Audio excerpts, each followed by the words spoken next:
Lord Chaitanya would stay at the house of Chandrasekhar and he would take prasad at the house of Tapanish. There's a beautiful story how Tapanishra came to Varanasi. When Lord Chaitanya was still Nimai Pandit, before he even established the Sankirtan movement in Srinagar, Bhutan, when he was the foremost teacher of Sanskrit grammar,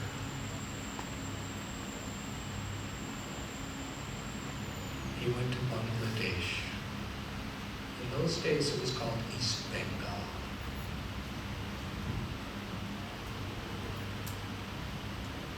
And he was such a good teacher. And if you were his student, what even the best teacher in the world, what would take them 12 years to teach you, Lord Chaitanya could teach you all that and more within 2 months. So everyone wanted to be a student. And East Bengal was kind of a poor place.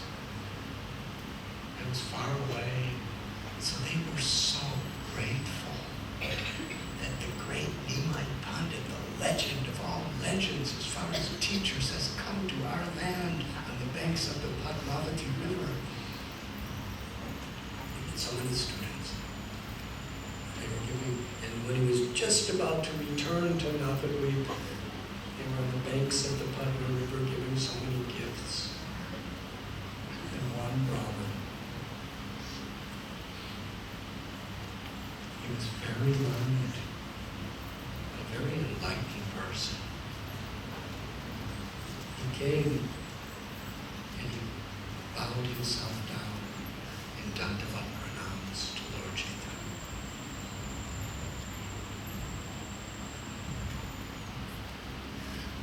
This Brahmin, his name was Tapan Mishra. He had, for a long time, gone to so many gurus and so many pundits and read so many scriptures because he wanted to understand the essence. He was Saragragi. He was a seeker of the essence. What is the perfection of life and how to achieve it? Those were his 2 questions. Because there's so many stories and so many philosophies, so many histories, so much logic, so many people debating. But he wanted to know with such a hungry heart what is the goal of life and how to achieve it. But he couldn't find anyone who was giving him satisfactory answers. This was a little over 500 years ago.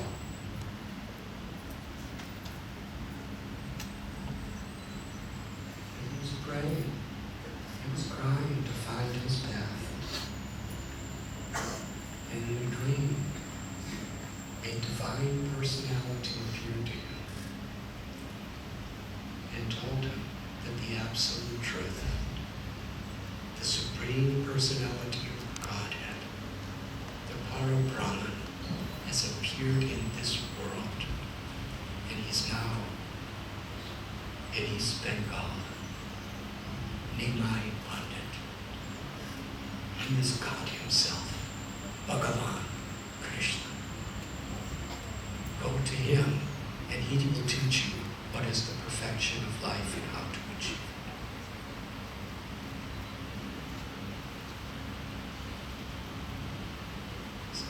Before Lord Chaitanya, Nimai Pandit gave him very simple instruction. This simple instruction he taught wherever he went, that the perfection of life is Krishna prema. The awakening of ecstatic love for Krishna that is within all of us. And in this age of Kali, the way to awaken that love, sadhya, the goal,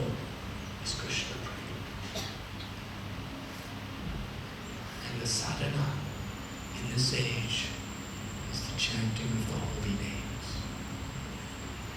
Harinam, Harinam, Harinam, Eva Kevalam, Kalo Nasteva, Nasteva, Nasteva, Kathiranyata. And then Lord Chaitanya, this is the first place the Mahamantra is given directly in the biographies of Sri Chaitanya Mahaprabhu. It's revealed by Srila Vrindavan Das Thakur and Sri Chaitanya Mahaprabhu. Lord Chaitanya says to Tapan Mishra, there is no better and more effective way than chanting this 32-syllable, 16-word mantra, the Maha Mantra. Hare Krishna, Krishna Krishna, Hare Hare, Hare Rama, Rama Rama, Hare Hare. And very soon you will realize the ultimate perfection of life. Everything will be revealed to you in time. Tapan Mishra told him about his dream, which revealed Lord Chaitanya as Krishna himself, who is the goal of life. And Lord Chaitanya told him to keep it secret.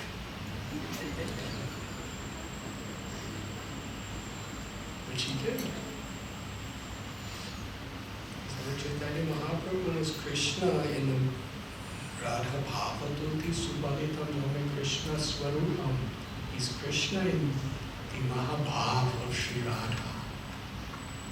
Tasting the sweetness of Sri Radha's love, and so permeated with Sri Radha's love that his complexion is that of Srimati Radharani, resplendent golden form, Takta Kanchana Gaurangi, Gauranga. Filled with the love of Gaurangi, he becomes Gauranga.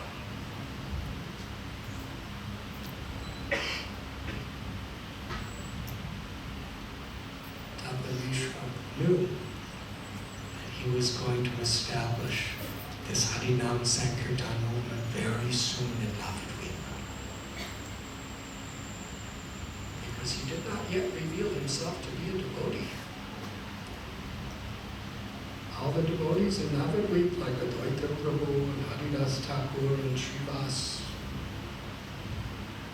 they were praying and begging Krishna to make Nimai a devotee. Because they loved him. They loved him more than they loved Krishna. Is that possible?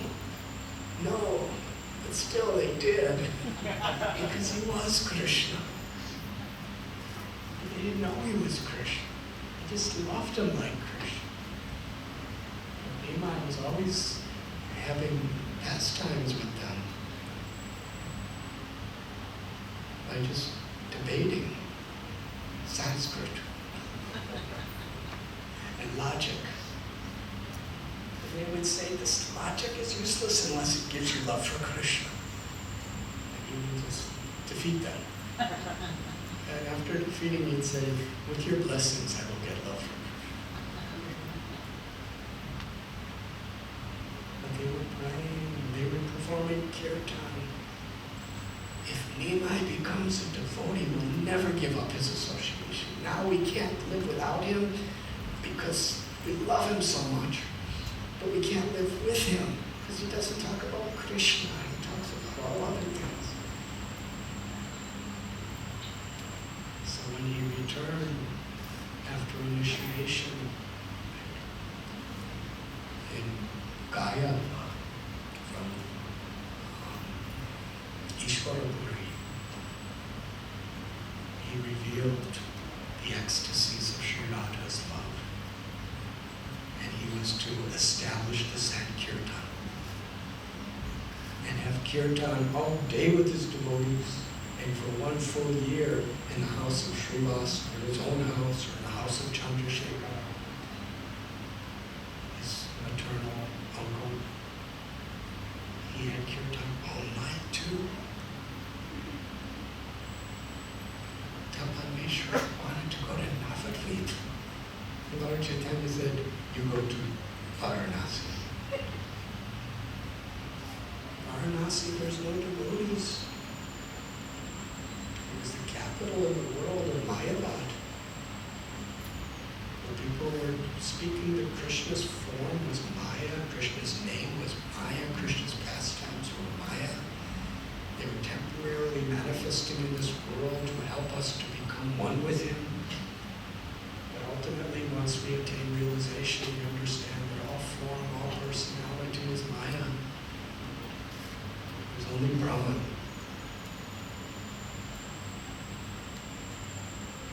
Brahma Satyam Jagam Mithya. So Thakur didn't want to go. He wanted to go to Navadvip with Lord Chaitanya. He was ready to go right then. And Lord Chaitanya said, I will go and meet you there later. So he went. And then he heard about Lord Chaitanya establishing Sankirtan in Navadvip. And for so many years, the whole Navadvip was filled with Sadhinam Sankirtan. All the intimate devotees were gathering around him. They were coming from all directions to be with him. Thakur was waiting.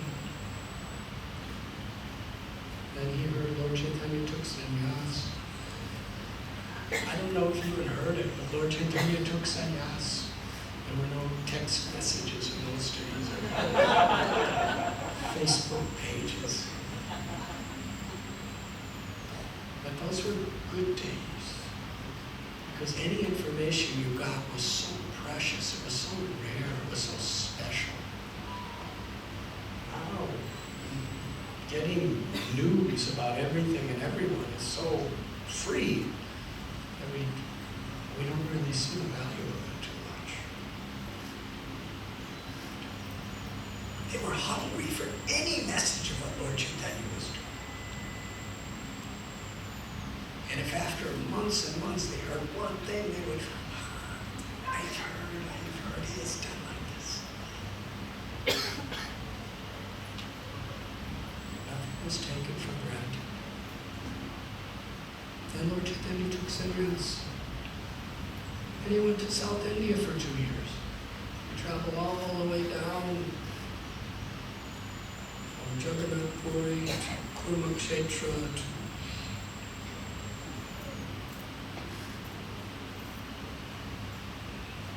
Vijayawada.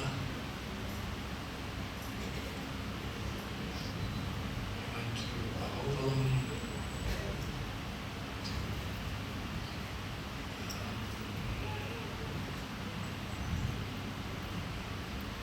All the way down to Kanyakumari, past Kanchipuram, Tirupati, and he came up the west coast. Trivandrum, Tiruvananthapuram, Varakala, Udupi, went to Nasik, Rajavati, and came all the way across.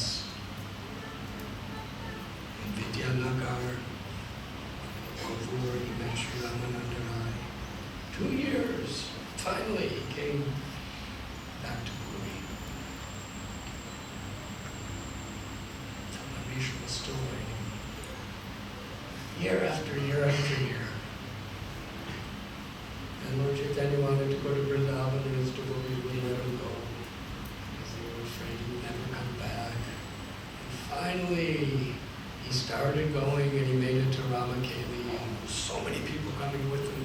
He met Rupa and Sanat, and they said, we shouldn't go with so many people, so we went back to Puri. And finally, he just went with Balabhadra Bhattacharya.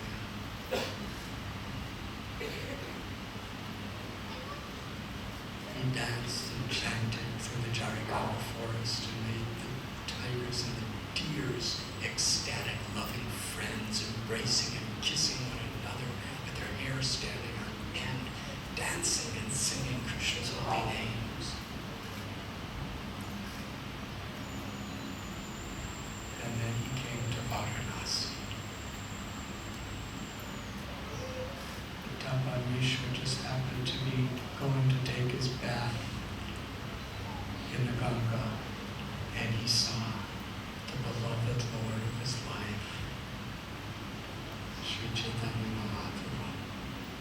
same Nimai Pandit, who had that beautiful, beautiful, long, cascading hair, who was wearing beautiful golden robes. Now he had a shaved head. He was in the drab robes of a sannyasi.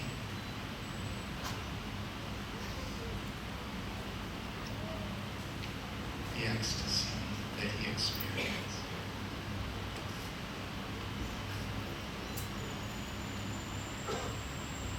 Many things happened then.